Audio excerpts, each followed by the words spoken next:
By 5:30 a.m, the office tower was dead silent, save for the rhythmic swish of a mop dragged across polished marble. Maria, 38, moved through the lobby like a ghost. Her uniform was faded, her sneakers worn thin, and her hands rough from years of bleach and scrubbing. Beside her, Jerome, a younger janitor with dreams of his own, joked with tired eyes and aching joints, but Maria barely reacted. Her mind was always elsewhere, past the floor, beyond the fluorescent lights, above the ceilings. As she wiped away footprints no one noticed, she stole glances at the digital billboard outside, flashing stories of tech billionaires and moon-bound rockets.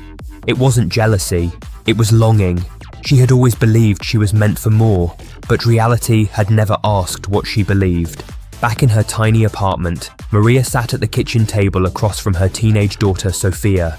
Bills were stacked like tombstones next to a closed laptop. Inside that laptop were files full of scribbled inventions and diagrams, ideas she'd sketched during midnight shifts over the years. Sophia often urged her to submit them somewhere, to try. But Maria would only smile wearily, pressing an old letter she'd once written to Tesla, never mailed, against her chest. She had been a dreamer once, even building a tiny water purifier prototype from scrap. But life, and the burden of raising a child alone, had taught her that dreaming was dangerous when reality demanded survival. It was a Thursday when it happened. She was buffing the 18th floor, home to one of the most secretive innovation firms in the city, when the elevator doors opened. Out stepped a man in black with a quiet presence and curious eyes. Elon Musk, in town for an unannounced visit, stepped onto the floor. Maria didn't recognize him at first. He walked past her, pausing briefly. His eyes caught the mini model on her cart, a makeshift gadget she had made from bottle caps and tubing. She'd brought it that day to show Jerome. Musk's eyes lingered, intrigued. Then he turned toward her. He didn't smile, didn't offer small talk. He simply stared at the device and then at her and asked the question that cracked her world open like thunder. Why are you cleaning floors instead of building things like this? Time stopped. Maria froze, mop in hand. Her heart pounded, not from fear, but from disbelief. No one had ever asked her that, not even herself. She'd buried that part of her so deeply, she didn't know whether to laugh or cry. Elon didn't wait for an answer. He nodded toward the model and left her there, stunned, the question echoing louder than any answer could. That evening, Maria sat across from Jerome at a dingy cafe, hands trembling over a paper cup.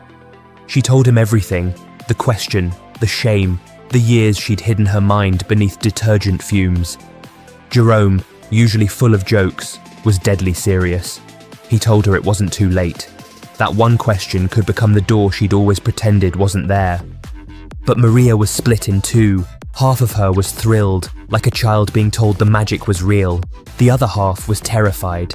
What if she failed? What if she tried? And the world said no. That night, she pulled out the laptop and opened every buried file. Sophia helped her organize them, designs for low-cost water filters, solar-powered street lamps, even a collapsible shelter for disaster zones. Days turned into weeks. Her hands, once used to holding mops, now traced wires and code. She applied to a startup accelerator Musk had ties to, attaching the very model he'd noticed. She didn't expect a reply, but 2 weeks later it came. You're invited to pitch in person. Her knees buckled when she read it. The same hands that had scrubbed toilets for a decade now held the possibility of a future she thought she'd lost. The day before the pitch, she sat at her kitchen table again, hands clutching her designs. Doubt crept in like smoke.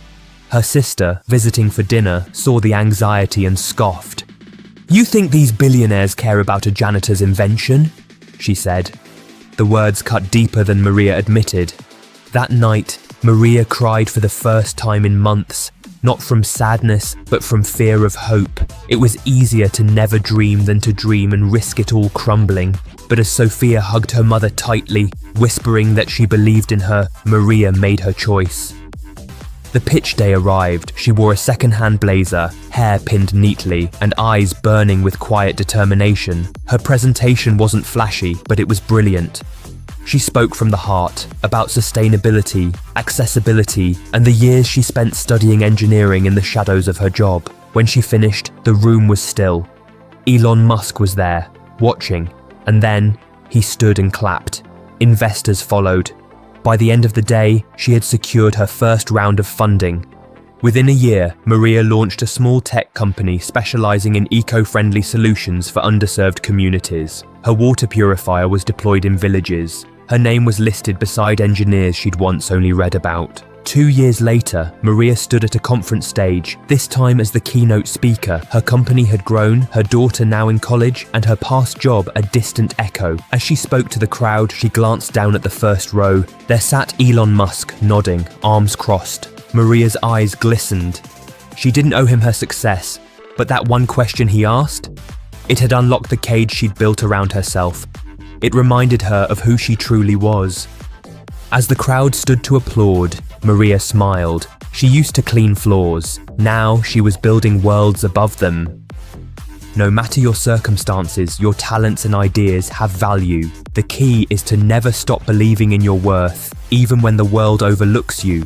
Success doesn't always begin in boardrooms. It can rise from janitor closets, kitchen tables, or night shifts. Sometimes all it takes is the courage to say yes when life finally knocks, even if it's just once.